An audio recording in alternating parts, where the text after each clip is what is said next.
नमस्कार मंडळी, मी श्रावणी विलास लकेश्री तुमचं मराठी वाहिनीमध्ये खूप मनापासून स्वागत करते. मी अगदीच फास्टमध्ये बोलते कारण आपल्या सोबत ज्या आहेत त्या अगदी बिझी पर्सन म्हणजे अहिल्यादेवी किर्लोस्कर. कशा आहात? एकदम मजेत. खूप दिवसांनी म्हणजे अगदी सातारा टू मुंबई जो काही पल्ला गाठलेला आहे तुम्ही आणि आता तुम्ही बिझनेस मीटिंगसाठी आला आहात सनई चौघडेमध्ये. कसा वाटतंय तुम्हाला? अरे, मस्त वाटतंय.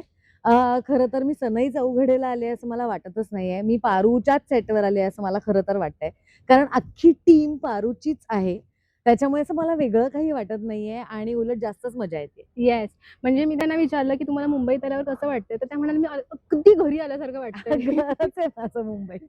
बरं, पण आता इथे तुम्ही कशासाठी आला आहात? कुठली बिझनेस मीटिंग आहे आणि काय करणार आहे तुम्ही येऊन?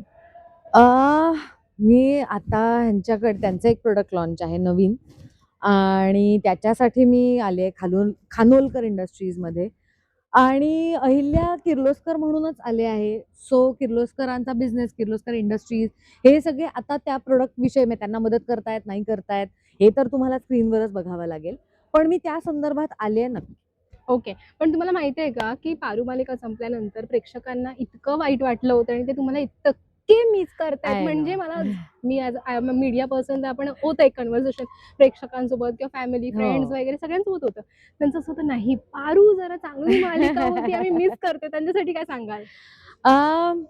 वी आर व्हेरी सॉरी कारण अशी खूप अब्रप्टली बंद झाली किंवा तुम्हाला पण त्याचं कन्क्लुजन नाही मिळालं, आम्हालाही खरं तर कन्क्लुजन नाही मिळालं. तुम्ही जितकं पारू मिस करता तितकंच आम्ही सुद्धा तुम्हाला मिस करतो. कारण 2 वर्ष भरभरून प्रेम केलं प्रेक्षकांनी, खरंच सांगते. आणि आम्हाला खरंच वाटलं नव्हतं, की अ, एवढं प्रेम देतील. म्हणजे खरंच 1.5 वर्ष तर 1-2 या नंबर्समध्येच आम्ही झीवर कायम होतो. आणि खूप खूप बरं वाटायचं. लोकं येऊन ॲक्चुअली बोलायचे. म्हणजे गप्पा मारायचे, की "अरे, पण मग तुम्ही पारूला करा ना ॲक्सेप्ट वगैरे." तर इतकी धमाल यायची, इतकी मजा यायची मला. मला माहिती आहे, की तुम्ही हे सगळं मिस करताय. मी सुद्धा हे सगळं मिस करतेय. होपफुली नवीन काहीतरी घेऊन येऊ, नवीन बघू, नवीन काय म्हणतात ते वेशात, नवीन कॅरेक्टरमध्ये बघू. येस. आणि आता अहिल्यादेवीचा हा जो पेहराव केला, तो हं. भरपूर महिन्यांनी केलाय. हो. कसं वाटतंय?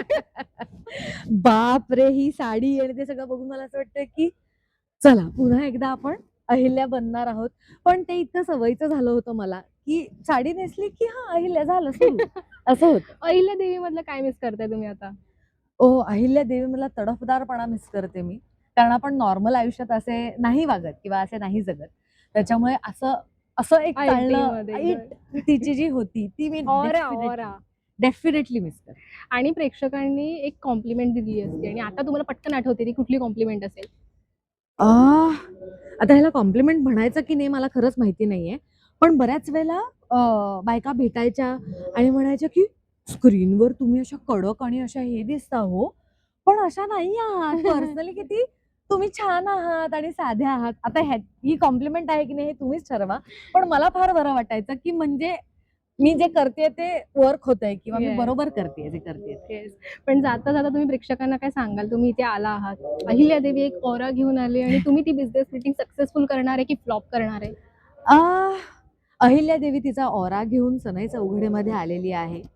आणि आता ती बिझनेस मीटिंग माझ्यासाठी काय म्हणतात ते सक्सेसफुल आहे का फ्लॉप आहे, हे तुम्हाला बघायचंय.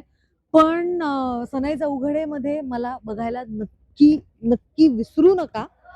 नक्की बघा आणि थोडी सौम्य अहिल्या आहे असं मला वाटतंय. I am sorry. मी काही नाही करू शकत आहे. पण हे पण बघायला मजा येईल. Yes. Thank you so much आणि ऑल थँक द बेस्ट. पुन्हा नवीन अरे मालिकेमध्ये आणि थँक यू. नवीन कॅरेक्टरमध्ये भेटू आणि मज्जा थँक येईल. You so much. Thank you so much. आणि तुमचं प्रेम असंच राहू द्या. Thank you.